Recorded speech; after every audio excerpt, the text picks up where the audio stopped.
Hi, estate planning attorney Brian Barboza, and today I'm going to discuss how can an estate plan help prevent the need for a conservatorship. Before we get started, if estate planning is something that you are thinking about doing or you want to explore your options, please feel free to give me a call or go to my website, barbozalaw.com. You can book an appointment to speak with me for free directly through the website. Okay, so how can an estate plan help prevent a conservatorship? First of all, what is a conservatorship? Many people who have experienced this or seen a loved one experience this knows it's a very difficult time in someone's life, not just for the person, but the person's family as well. So a conservatorship is when someone has been deemed incompetent or incapacitated and can no longer manage their financial affairs. If they haven't done the proper estate planning, then a court action is going to have to be filed, a conservatorship action, and a court will have to appoint a conservator to kind of manage that person's financial affairs. And the reason that's very difficult is, number one, the person who is having a conservatorship placed over them is confused. They don't know what's going on. They don't know why someone's starting to mess with their money and make these decisions for them. That's number one. Number two, it's also very hard on the family because oftentimes they can't agree on who's going to be the conservator. And when one is appointed, they don't agree on how the person's managing that person's financial affairs. So it can be very, very difficult on the family as well. So how can an estate plan kind of prevent this?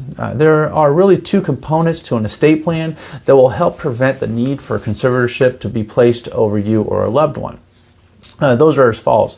Number one, when you create an estate plan, you're going to want to have a power of attorney that is executed, a power of attorney for financial affairs.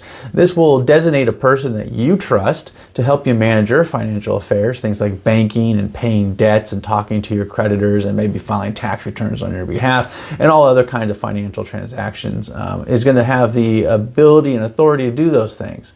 Now, oftentimes when we do a power of attorney for someone, and if they are not necessarily really advanced in age, then we would probably do what's called a springing power of attorney. And that's a power of attorney that's it is executed now, but it actually will not go into effect until a doctor or a couple of your doctors have signed off, like an affidavit, stating that you are no longer competent to manage your financial affairs. And at that point, the power of attorney springs into effect, and the person that you've designated to be your power of attorney can start to help manage your financial affairs. So that's component number one with an estate plan to help prevent the need for a conservatorship. That's the financial power of attorney. The second tool in an estate plan is if you have a trust, you're going to designate a successor trustee. And so obviously a trust is something that you create, and then during your lifetime it's going to hold all of your property. It's going to hold your real estate, it's going to hold personal property, et cetera, et cetera. And you're going to be in charge of that trust. But you will designate a successor trustee who will once again step into your shoes if you are deemed to be incompetent or incapacitated. And then they will be able to manage the assets that are in the trust. Oftentimes, people who are designated as your successor trustee will also be the people who you have designated to be your power of attorney. That's pretty common. But the nice thing about having the successor trustee is they can step into your shoes, manage those assets. There would not need to be any kind of court action to do that. So those are the two components of an estate plan. You got your power of attorney for financial management, and you have your successor trustee that you've designated ahead of time. So when you do eventually become incompetent or incapacitated for something like, let's say, Alzheimer's or dementia or a traumatic brain injury, something like that, there won't be the need to have this conservatorship court process and a conservatorship placed over you or your loved ones.